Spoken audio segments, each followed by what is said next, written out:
Welcome back to this next video, and in this video we are going to talk about the types of the monoclonal antibodies. In the first two part of the videos about the monoclonal antibodies, we discussed about the production of the monoclonal antibodies, how they are produced, and how you are going to purify a specific hybridoma for the production of specific monoclonal antibodies. And then we talk about the purification of these monoclonal antibodies.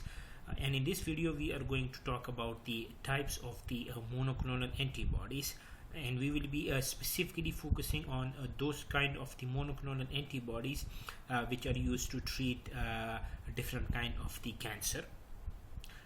And the first type of the monoclonal antibody that is known as the NACT monoclonal antibody.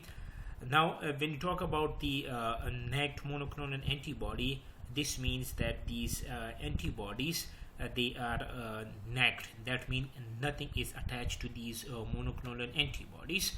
And one of the famous example of these NACT monoclonal antibodies that is used for the treatment of the cancer, that is known as the alemtuzumab. The registered name for this particular antibody, for this monoclonal antibody, is the GAMT. Now, this NACT monoclonal antibody, this alemtuzumab, it is used to treat chronic lymphocytic leukemia, which is a type of the leukemia that happens in the body of the human beings. These NACT monoclonal antibodies, they utilize different kind of the strategies to kill these cancer cells and to destroy these cancer cells. The strategy for the alemtuzumab is to strengthen your immune system, or to direct your immune system to kill the cancer cells. These monoclonal antibodies are not directly involved in killing of the cancer cells. They actually direct your immune system to destroy these cells. And how this alemtuzumab is going to achieve this? If you talk about the leukemia cells or the lymphocytic cells, there is a specific antigen present on the surface, and this antigen is known as the CD52 antigen. So this CD52 antigen, it is present on the surface of the normal lymphocytes as well as the leukemia cells. So all of the mature lymphocytes, they are actually expressing this CD52 antigen. This monoclonal antibody, this alemtuzumab, is actually specific for binding to this CD52 antigen. So when you introduce this monoclonal antibody into the body of a cancer patient, these monoclonal antibodies are going to bind to these CD52 antigen. And when these NACT monoclonal antibody, they bind to this CD52 antigen, they actually attract the immune system of your body to destroy these leukemia cells. So they are actually strengthening your immune system, or they are directing your immune system to destroy these cancer cells.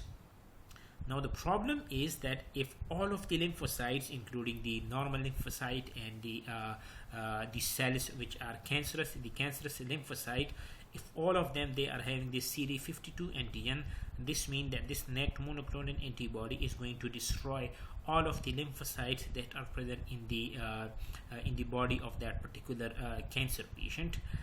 This problem is actually solved that this CD52 antigen is present on the surface of the mature lymphocyte, but this CD52 antigen is not present on the surface of the stem cells that actually leads to the formation or the of these lymphocytic cells. So if you destroy these mature cells, these mature lymphocytes, including the cancerous lymphocyte, the stem cells, they are going to make a new population of the lymphocytes, and those particular lymphocytes can actually work as an immune system for the for that particular patient. So this is how the alemtuzumab that works to treat the chronic lymphocytic leukemia. The other strategy that is used by the NACT monoclonal antibody, that is to stop the activation of certain kind of the proteins. We will be discussing the trastuzumab as an example of this. This trastuzumab, the trade name is the Herceptin. Again, this is a NACT monoclonal antibody, and you can see over here there is nothing attached to this particular monoclonal antibody.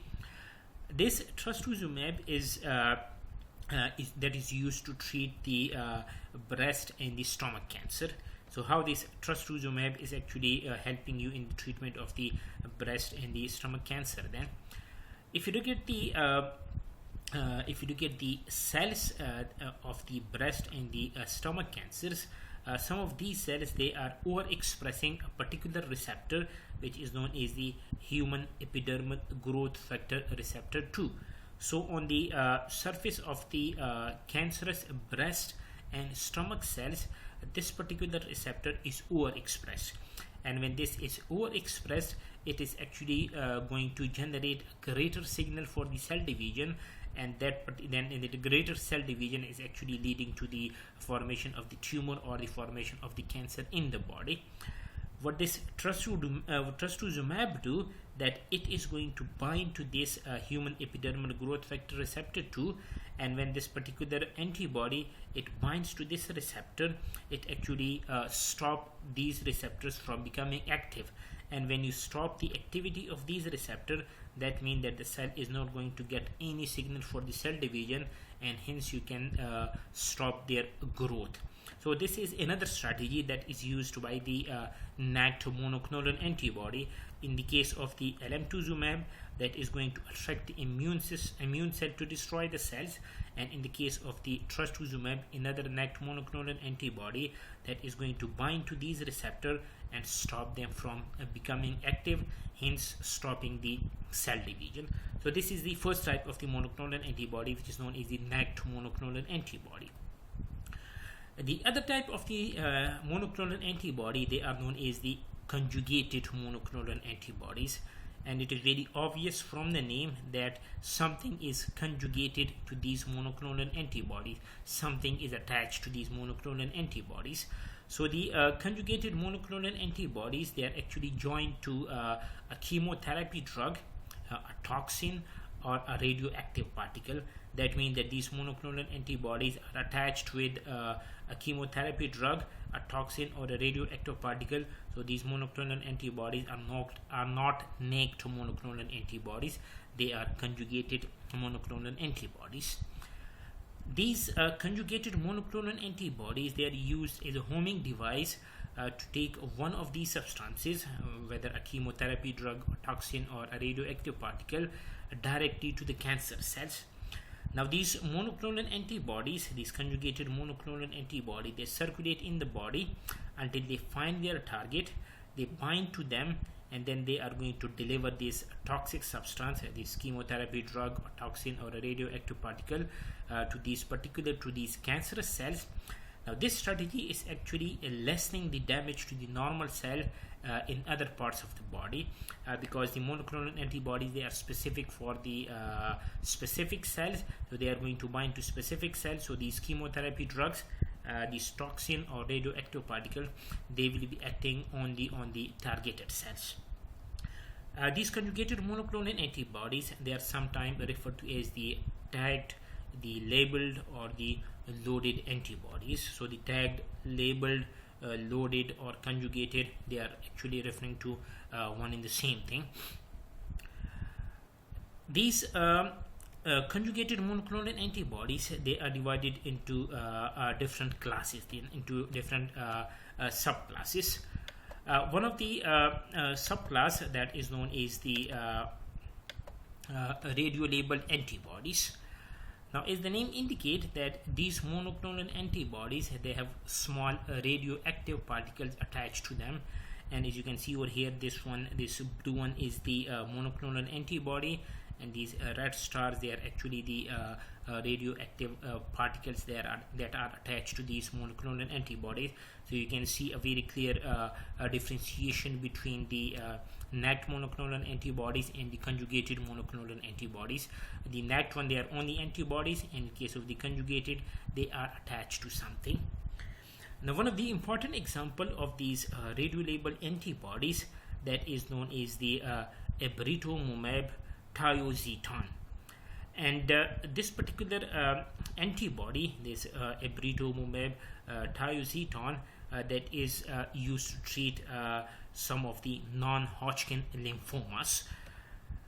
What these monoclonal antibodies do, these radio labeled monoclonal antibodies do, that they are going to, this abritomumab thiazoeton is going to bind to the B cells, the normal and the malignant B cells. A specific antigen is present on the surface of these normal and the malignant B cell, which is known as the CD20 antigen. So when this monoclonal antibody, it attaches to this CD20 antigen, which is present on the surface of the normal and the malignant cells, actually the radioactive isotopes, in this particular case the yttrium-90 or the indium-11, that is actually delivered to these normal and the malignant cells.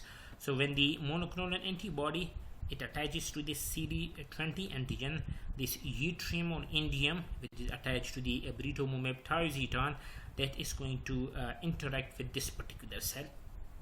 And the radiation from these attached isotopes, the yttrium-90 or the indium-90, they actually most of the time emit the beta emissions, which kill the malignant and some nearby cells. Now this eliminates the B cells from the body, all of the B cells, because the CD20 is present on the normal as well as on the malignant B cells. This means that this monoclonal antibody is going to interact with the normal as well as the malignant cells, thereby killing the normal as well as the malignant cell with the help of the radioactivity which is released by the yttrium-90 or the indium-11. Now this strategy eliminates the B cells from the body, allowing a new population of the healthy B cell to develop from the lymphoid stem cells. Just like in the first case, as we discussed in the NACT monoclonal antibody, this CD20 antigen is present on the surface of the mature B cells, but not on the precursor cells. So when you use this abritomumab thiazoeton to kill the normal and the malignant B cells, you can actually get a new population from the precursor cells. And this abritomumab thiazoeton, as I've told you, it is used to treat some types of the non-Hodgkin lymphoma. So this is the first type of the conjugated monoclonal antibody, which is called as the radio-labeled antibodies, which use radioactivity to kill the cancer cells.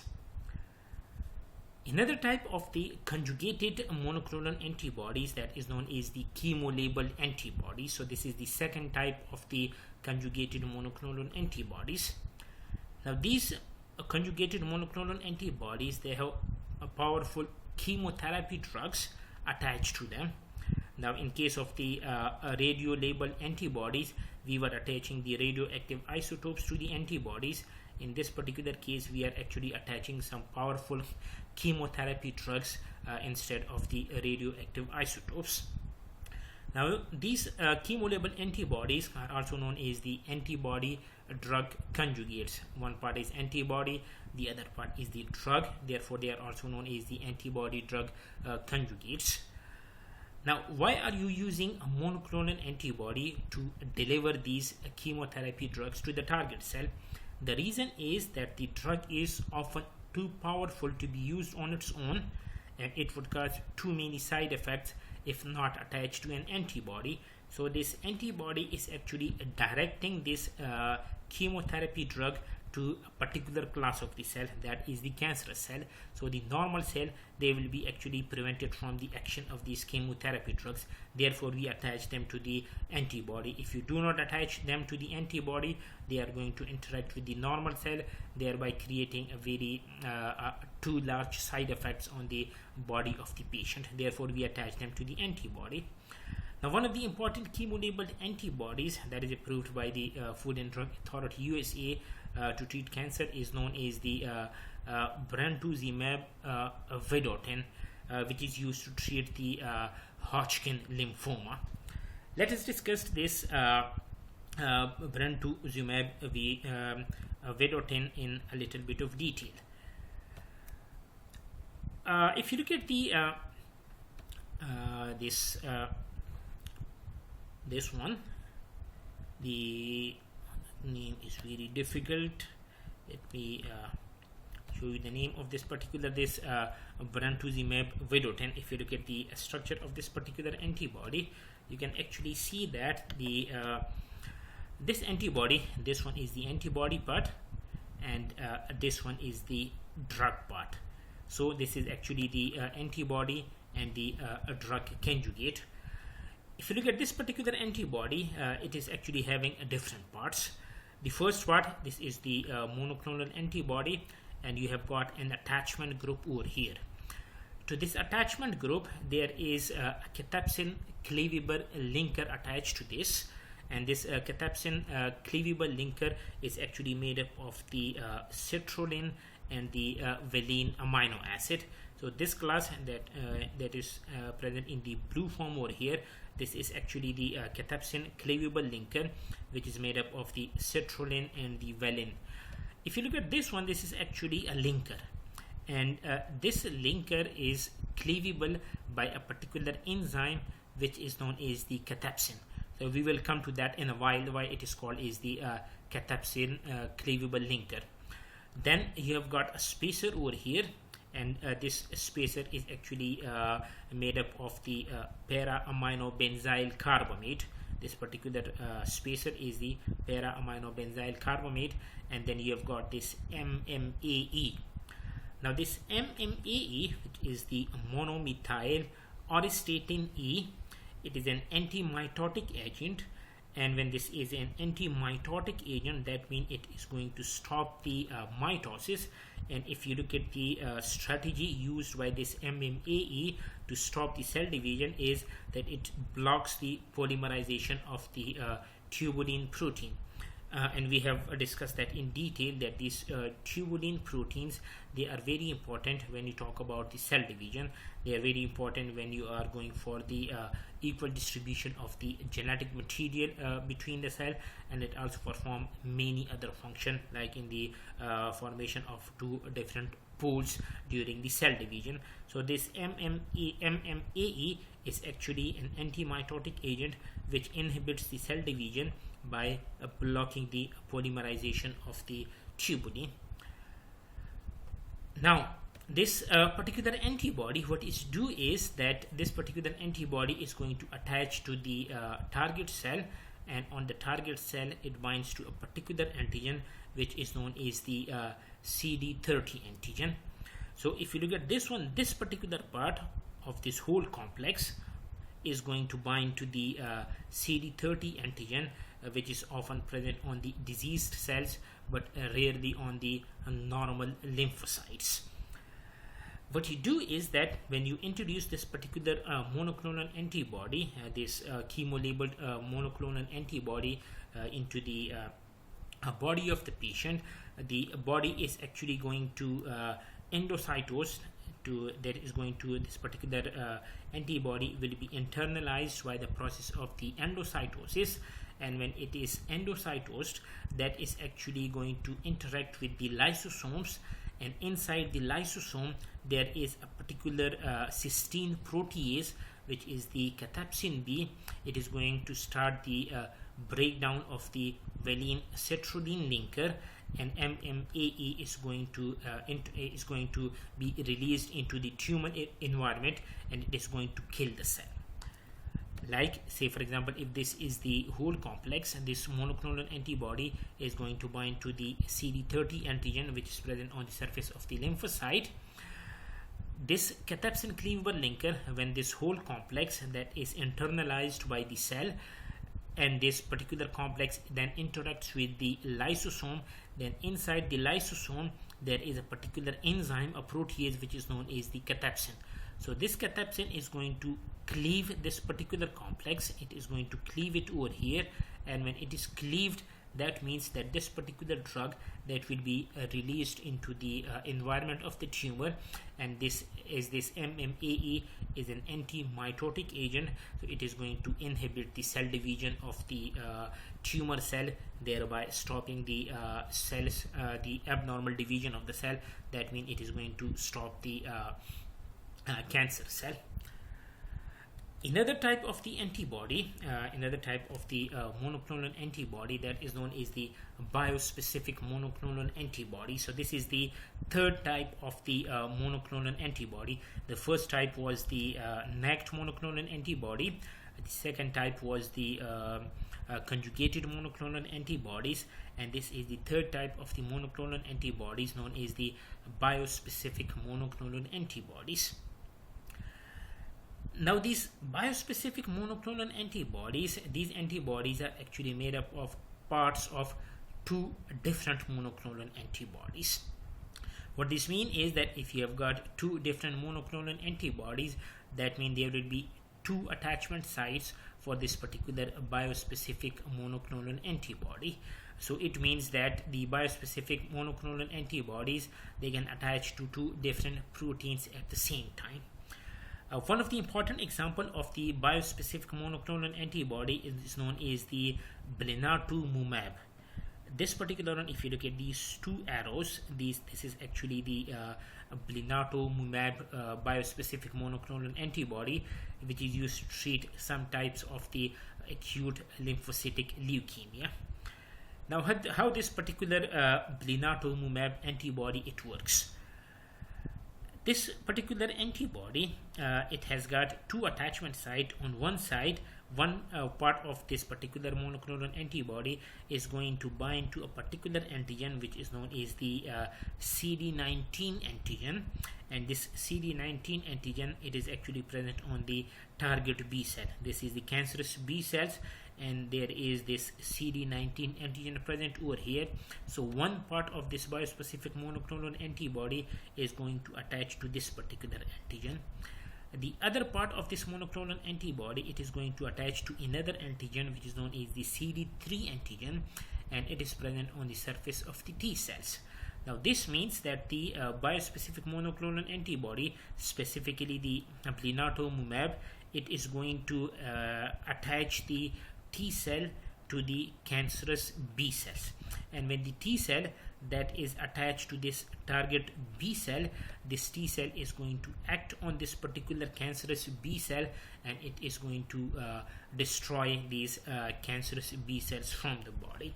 So this is how the biospecific monoclonal antibodies they work. That they bind to two cells, thereby bringing the target cells to the T cells, and then the T cell is going to kill this particular B cells. Some of the possible side effects of these monoclonal antibodies that we discussed so far is that most of these monoclonal antibodies, they are given intravenously, and as these antibodies themselves are protein, so sometimes they can you can see create allergic reactions. And some of the side effects that have been reported in the literature include the fever, the chills, weakness, the headache, the nausea, sometimes vomiting, the diarrhea, rashes, or the low blood pressure. Now, compared with the chemotherapy drugs, the NACT monoclonal antibodies tend to have fewer side effects, but they can still cause problems in some people. So depending on the condition, you can use the NACT monoclonal antibodies, you can use the chemo-labeled antibodies, or you can use the biospecific monoclonal antibodies. So this is all about the monoclonal antibodies, and in these three lectures, in these three videos, we have discussed about the production of the monoclonal antibodies, their purification, and now the different types of the antibodies.